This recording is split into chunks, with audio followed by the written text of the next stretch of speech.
The stretch run of the 5-race MRA season sees tight points battles in all classes. But there's nothing quite like the no-holds-barred power of the modified and open class competition. Up next, it's a big cubic inch blowout.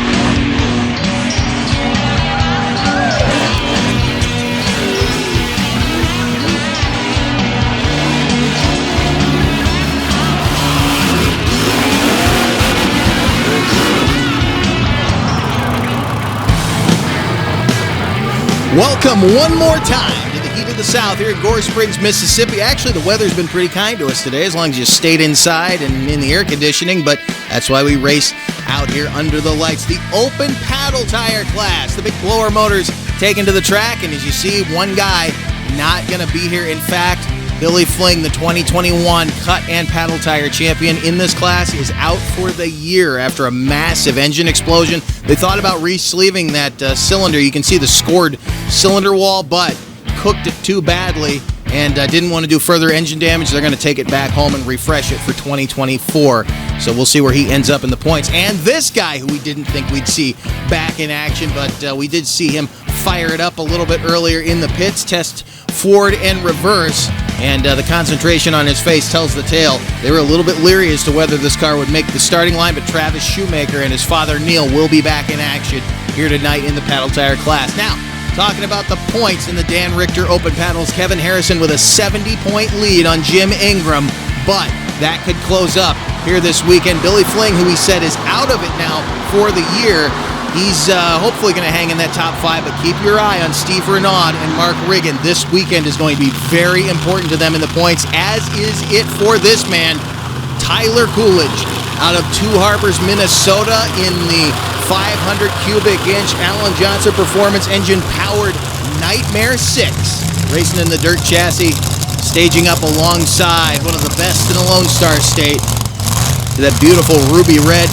flamed rear engine bullet racing rail.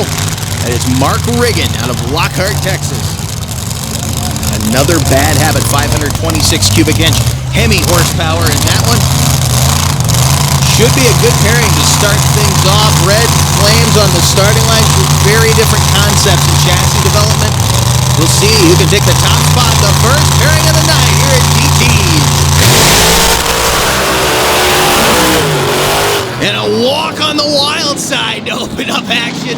A 2-1-2 for Coolidge, a 2-4-8 for Riggin, and I can guarantee you that's not going to hang in the top of the division with the field that we've got. Even though it's a shortened field, it's a tough one. Watch again, though, both of them getting up against the cushion in their respective lane. Riggin makes a hard move to the right, had to pedal, still got a decent time considering. If he can keep it straight, he's going to be dangerous here tonight. And Tyler Coolidge almost ate the guardrail just past the finish line. Watch him again early in the run. Keep your eye on the car to the right-hand side there. Up against the cushion for Riggin, and then up against the cushion for Coolidge. And he whips out the parachute. Get it stopped now. The legendary Gary Baker on the starting line, lining up his driver, Steve Renaud, out of Horn Payne, Ontario. The owner of that machine, Steve, drove the furthest to get here, 26 hours. With another racing in the dirt chassis there, and a guy I think is on the verge of record territory, as is Steve. These are two guys that are just on the cusp of championship seasons, I believe, and keep your eye on them when we get into 2024. Not out of the conversation for this year, but we'll see where they end up in the points by year's end. But Simonton, Texas, Jim Ingram and Bad Trouble 3 is screw-blown 500 cubic inch Hemi power plant, and the Noonan racing engine next to him there, 526 cubic inches in the back of Steve Renaud's frantic as he switched over from that 481X power plant he had last year, that's now in the hands of the one and only Ned Brandenburg out of the state of Michigan.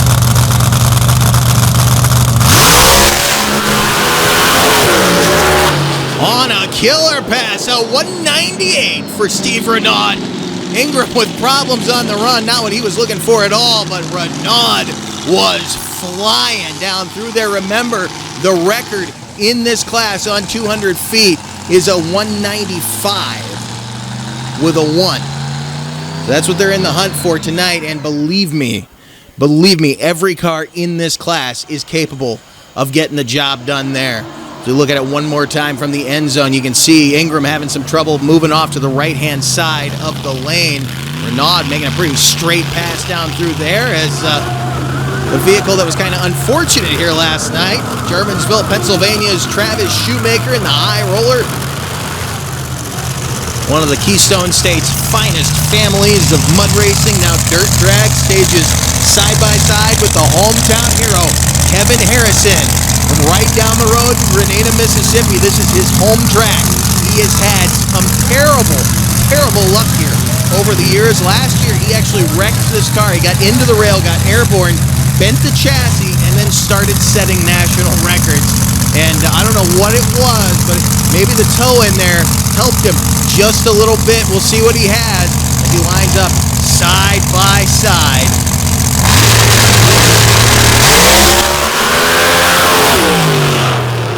Red light on the right-hand side, and look at that! Kevin Harrison runs a 194 with a 5 to take over, and just ran faster than the national record as he smashes through that barrier. There you see the family and the crew looking on, very excited down there in the pit area. They're going to be celebrating tonight no matter what happens, and I'm telling you, I don't know if anybody can get past that time. We knew somebody was going to shoot for the record, but this could be one of those nights where everybody is going to have to get at terrible. But watch him at the end of the run. Look at the rear end lift up off the ground. He had to let out of it. He actually let out of it just a little bit early to regain control, and it lifted the back end of the car off the ground. Watch it from down here. Straight run through the lane, but it got a little bit wild there at the end. He was up over 110 miles an hour at least, if not more. I'd say more in the 120, 121 range. But watch right there, the rear end lifting up off the ground. Kevin Harrison running them hard. Everybody's perfect as I mean, you can't imagine that's something great. It's raised up. He wants a high five, Papa. All right, high five. Very happy in the Harrison Logging pit area as he gets the congratulations for making the run. But here's the thing. He ran faster than record time. Doesn't hold the record yet because he's got to back it up. But he knows he is in good territory to maybe get the win here. The only guy right now that I see that's really on his back door at this moment anyway, as you can see here, is Steve Renaud out of Hornpain, Ontario. Tyler Coolidge, Mark Riggin, and Jim Ingram rounding out the top 5 in this field. We're not done yet. We're just getting things underway. Coming up next, the Massive Motor Mods, Nitrous, and Big Cubic Inches. Stay with us. The world-famous C60 Cyclops, the infamous Dodge Carryall, unnamed and untamed. Get yourself a one-of-a-kind toy of a Mudbogger turned monster truck at freedomracingmt.com. Welcome back to DT's Dirt Drags in Gore Springs, Mississippi. Moving over to the modified cut tire class. Get underway now. Again, second to last event of the season for everybody this weekend. And we take a look at the points coming into this week's action. Greg Martinez on top by 15 points over Wayne Bonacker, Caleb Dunsavage, Kelby Ladner, and Gene Cruz, who round out the top 5 in this class coming into, again, this stretch run weekend here in the state of Mississippi. Now as we get ready to go with the Keystone Killer on the line, Keith Mitchell out of Fredonia, Pennsylvania, with the Big Sonny's power plant in the back, 960 cubic inches with a 4-stage nitrous kit. As I always say, he likely won't use but 2 of those, as he likes to keep this machine nice and balanced. He's been having a rough weekend so far, but we'll see if he can get things ironed out. He stages alongside Joel Coolidge driving Kryptonite. See his son Tyler, who drove the Nightmare 6 vehicle in the open class there back behind him. It used to be the last year, at least, we saw them switch out. Joel would drive in the cut tire division and Tyler would drive in the panel tire division with both classes. Well, now Joel drives the mod, Tyler drives the open car.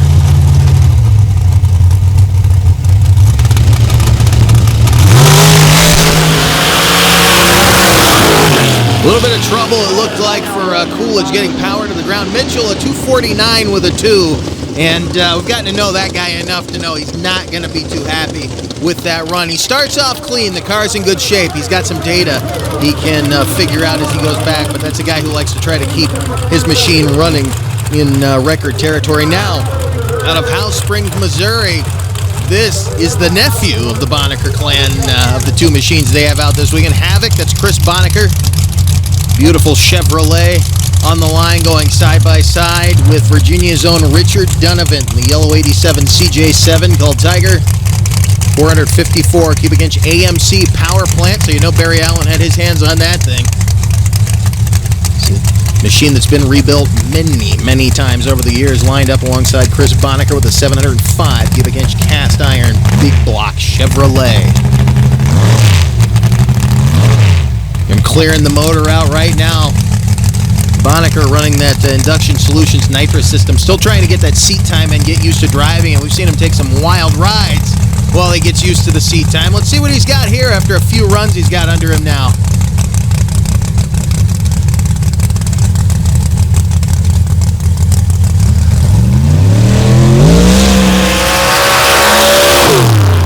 Leaving Donovan at the line, and you see Donovan never moved, so he'll get a chance to restage as we'll wait on the times proper as Bonacker ran, I believe, it looks like a 251, and Donovan restaged, but something's still not right with the yellow Jeep. That's a shame. That is a very fast piece of equipment. You see right there, he ran a 6.0, and never mind that one at the end. The 1/10,000th of a second is not going to throw off his placement in this division right now. Here comes Justin George now. Second-gen driver in Shoot to Thrill, part of the George Farms crew. And Gene Cruz, who took the first win this class earlier this year down in Panama City, Florida. Had a great run down there. Always a lot of vapor coming off this motor. He runs just a ton of fuel through it. Really likes to leg that big block motor on the front of that only front engine car as far as the rails go in the class. We'll see how he handles Justin George now.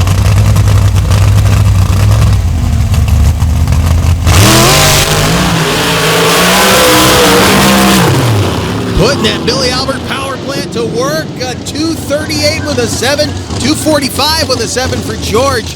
Not too bad for either of those guys as they make their way down through the shutdown and back into the pits. So those will be your top two times as of right now, as Jamie Suter rolls out in the 66 Chevrolet with the death smoke just rolling out of the right-hand side of the big Rare & Morrison power plant underneath the front doghouse there, and you can't even really see his competitor who's been coming to stage. That will be Casey Lawyer. There you see Casey emerge from behind the tower into the smoke.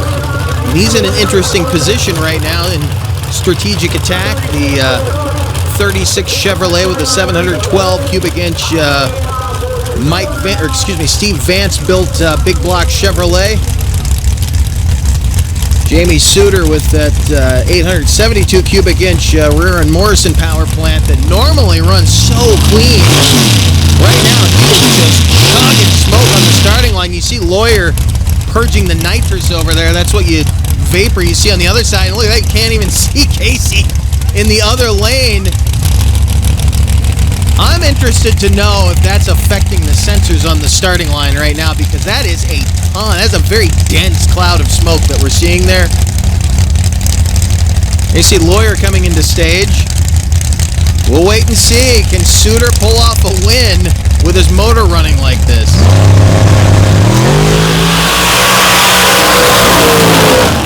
Once he got on the throttle, it cleared out, but he red lit before he even moved. A 248 for Lawyer, but Jamie Suter red lit because of the smoke coming out of the engine. I guarantee you that right now. That thing went red before that truck even took off. And that is unfortunate. Well, they get back to the pit area. We're going to take a look at a couple of runs that went down a little bit earlier. There you see Wayne Bonacker and Jason Massey. And Uncle Wayne been giving us some thrills this year as he gets up against the guardrail at 270. Massey not getting what he wants out of that record-setting machine at all. Unfortunately, neither of those guys going to jump to the top of the heap right now. And Hare Racing in the dirt vehicles with a lot of promise. Your points leader, Greg Martinez, in the far lane, and Daniel Carrer here in the near lane. Both of them struggling just a bit in their lane, but Carrer ran the better of those two passes. Unfortunately, neither one of them would jump to the top of the heap. But, again, getting data that they can use when they come back for Session 2. Now, legendary team in the class. Color Me Gone, the Dunn Savage family out of Bladesville, Tennessee. Caleb at the wheel. His father, Ronnie, standing there with his back to the camera, now getting Caleb staged up. And Jesse Brown moved up to this class from the Pro Stock division earlier this year. This is Loose Cannon, your Pro Stock champion from 2022 out of Waverly, Tennessee. So a pair of volunteers on the line here. Look at Dunn Savage there with the 762 cubic inch big block Chevrolet, and the 815 cubic inch big block Chevrolet with 1 kit of nitrous in the little orange pickup out of Waverly.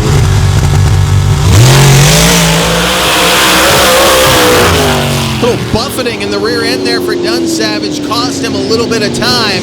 246 with a 1, and Brown with a 2.5 on that run. So both of them are going to be looking for more in the next session. Certainly Brown, but Dunn Savage is right there. He's coming up behind Justin George. Gene Cruz leads the field, though, with a 238. Then it's Casey Lawyer and Keith Mitchell rounding out the top 5 as of right now in the modified cuts class. We're not even close to done. When we come back, we are going to find out, can Kevin Harrison back up the fastest run in the open class on paddle tires in 200 feet right here at DT's? Stay with us. This Back Channel Productions program is brought to you in part by RPM Army, the place to get your motorsports fix. Hey, welcome to Wildman Adventures. We're at the Silver Lake Sand Dragway. There really wasn't any off-roading back then. It was all off-road. We're on our way to Lima, Ohio. Got wooden wheels. Oh, it's slippery as all get out. Hey, we're here with Rich Cummins. Hey, we're here with Mike Potter. Hey, we're here with Alan Pizzo. Gotta check it out.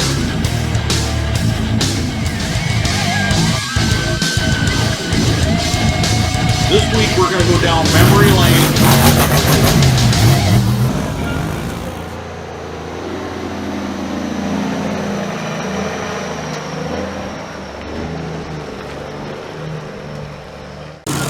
The cackle of the big blower motor on the back of the Harrison logging entry.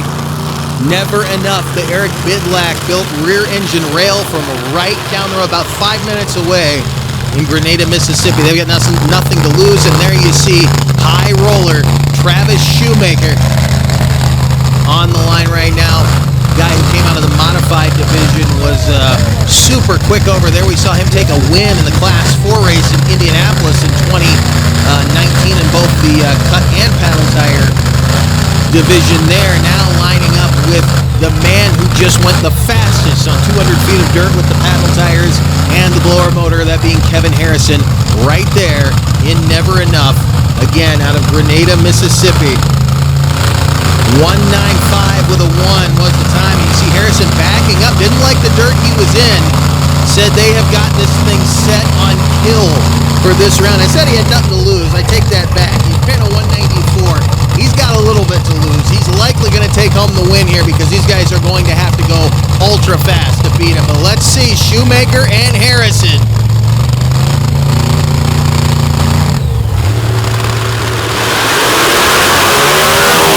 Heartbreak. Absolute heartbreak in the right-hand lane. Still runs a 452.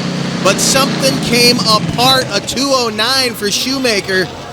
Not too bad considering he has had such a rough weekend, but has to be utter disappointment in the Harrison logging camp right now. And I have to wonder, and I'm not criticizing anyone, but had they gone with their old tune, had they gone to the tune that got them where they are and just backed up the run, would they have been able to hang on to it? My understanding is they wanted to go even faster, and that may have been the downfall here. Now, that could be incorrect, but that is my understanding as of right now, and you can see the dejected team members.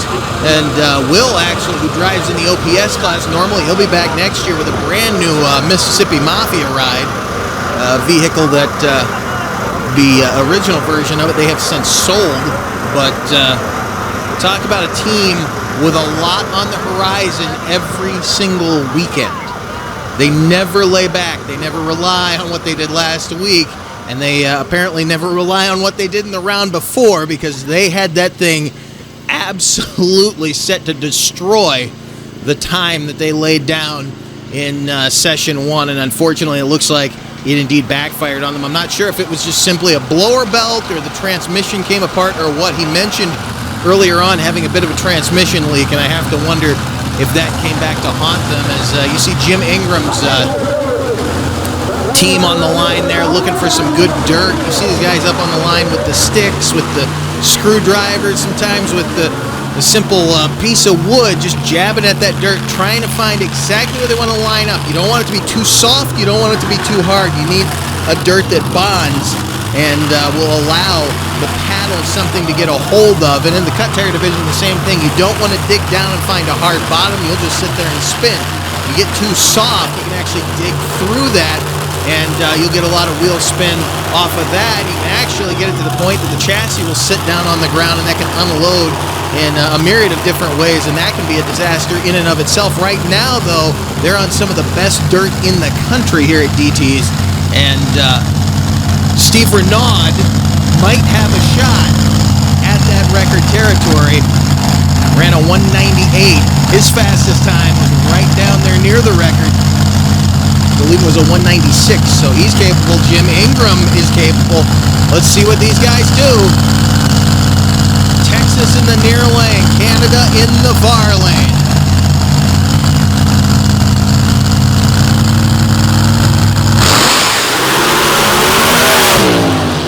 Wow, Renaud, hard contact with the center rail. Both of those guys working hard in the cockpit to regain control. Renaud a 2.53. Ingram, not bad.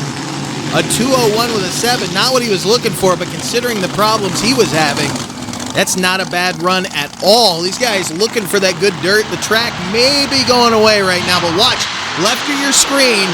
Bang! Right there. Renaud makes hard contact, and Ingram took a wild ride down through the timing lights, so thank goodness we got one to go, and then we're going to get a groom on this track. I think they're going to do a full re-groom before they send the mods out here, because there may be some ruts starting to develop underneath the topsoil as Tyler Coolidge makes the final pass. See if he can get past Kevin Harrison. To do so, he'd have to run a record.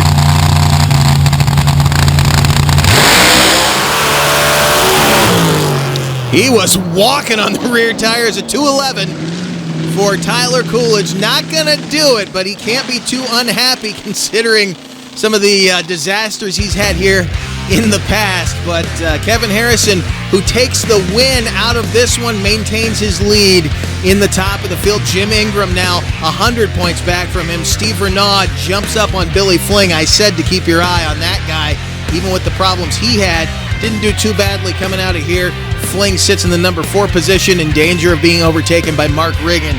And I don't think Riggin is going to hang back for the finals next time we see you in the state of Missouri. Guarantee you we see another bad habit going after the number 4 spot there. Stay with us. The Modifieds back on the track to close out the action here at DT's Dirt Drive.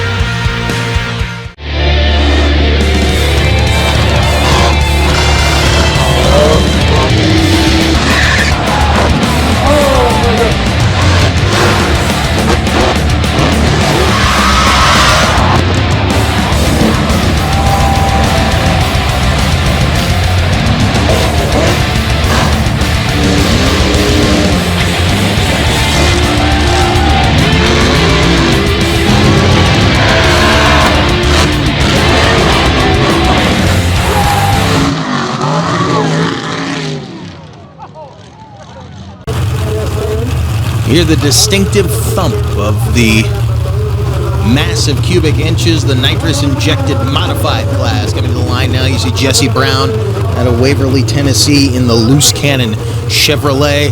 Staging again side by side with another Chevy-powered rear-engine rail this time. That is the other man out of the Volunteer State there, Caleb Dunsavage. And he and his father built that awesome machine, Color Me Gone. Two really awesome pieces of equipment here. Two different perspectives on how to make a vehicle go fast. Again, one of these modified purely, as you see Dunsavage purging the nitrous on that side, Brown purging the nitrous himself. The machine on this side was built for the Pro Stock division, and it's made its move up to the modified division, running mostly in the OPS class over the years. But Brown does have the championship from last year in the Pro Stock division, which is now wide open.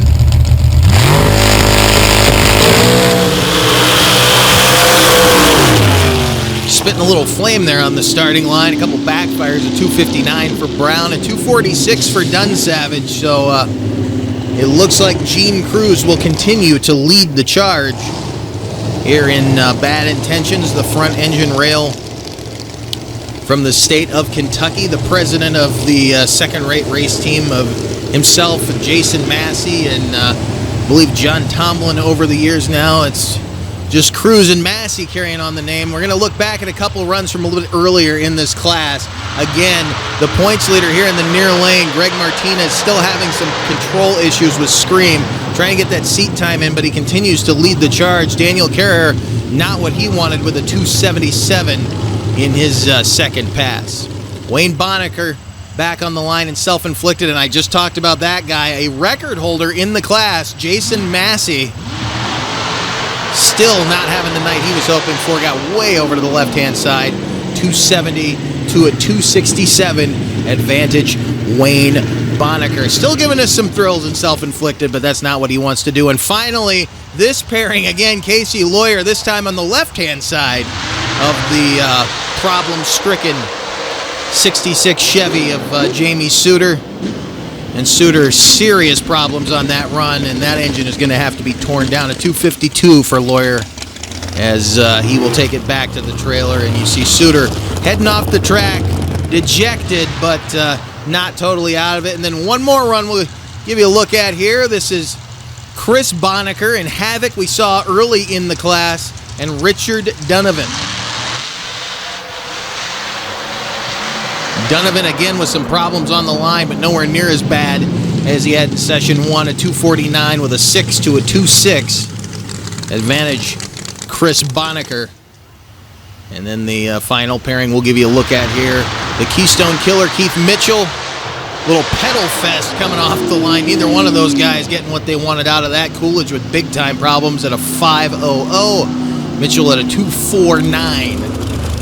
In session two, our final pairing rolling up to the line right now. Another Racing in the Dirt built machine. Those guys, just a ton of equipment across the country. The rear engine rails are the easiest ones to spot, but they have their fair share in the OPS class as well that we've seen over the years. And any vehicles they didn't build, you can guarantee there's some Racing in the Dirt parts on a good majority of these vehicles. And if there aren't metal parts on them, there's probably some cut tires, or at the very least some paddles that they help track down, because those guys have their hands on a ton of equipment. Right now, Justin George getting some final encouragement from team owner Rick George. The George Farms family ready to go to work now. Really been impressive this year. They're a pair of guys that could come out of this season with a win if they play their cards right.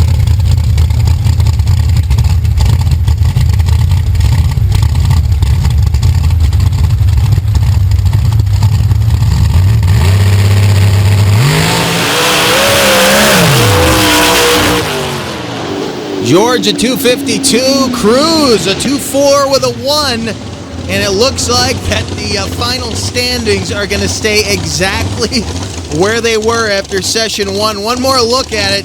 Cruz, look at all the blow-by coming off of that engine right there. He is running just a ton of fuel through that thing, and George making a solid pass there in session two. We take a look at the final standings after session two. A 238 to take the win, and a 245 to land Justin George in second place.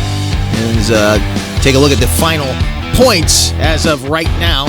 Greg Martinez up on top by only 10. Caleb Dunsavage trying to close the door on him. Wayne Bonneker, in spite of his problems, remains in the hunt. Gene Cruz trying to upset everybody. And Justin George rounding out the top 5 after the run here in Gore Springs. And we certainly can't forget that after this weekend, some of the guys who are not on the board that you saw there, Casey Lawyer, Kelby Ladner, Jamie Suter, Jesse Brown, and Keith Mitchell, who are all banging on the back door of the guys sitting in the top 5. Thanks for joining us. It has been an awesome weekend of racing here. Record-breaking, wild action from all of our classes. We will see you in the Show Me State.